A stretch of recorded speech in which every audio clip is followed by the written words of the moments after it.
ધોરણ 1 વિષય ગણિત. કેટલા ટપકા છુપાયેલા છે અને કેટલા દેખાય છે તે આપણે ગણતરી કરવાની છે. 10 ટપકાનું કાર્ડ બનાવવાનું છે. બરાબર? એ હિતભાઈએ બનાવી લીધું છે, ધર્મરાજે પણ બનાવી લીધું છે અને પૃથ્વીએ પણ બનાવ્યું છે. અને નાની બુકમાં એ લખવાનું છે કેટલા ટપકા દેખાય છે અને કેટલા ટપકા છુપાયેલા છે. બરાબર? Very good.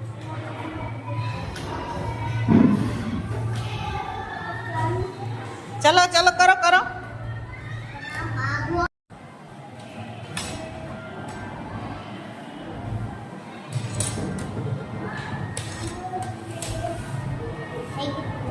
હા બેટા.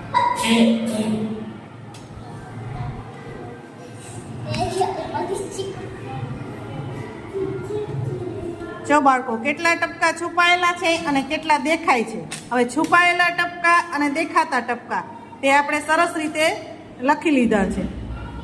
એમાં છુપાયેલા ટપકા કેટલા છે? પહેલામાં 3 અને દેખાતા ટપકા કેટલા છે? 7. તો 3 + 7 કરીએ તો કેટલા થાય? 10. કેટલા થાય? એવી રીતે દરેક તમારા છુપાયેલા ટપકા અને દેખાતા ટપકા એ બધાનો સરવાળો 10 થશે. જુઓ, તમે બોલતા જાઓ. 5 + 5 = 10. બોલો. 6 + 4 = 10. સરસ સરસ. ધર્મરાજ, 1 સેકન્ડ.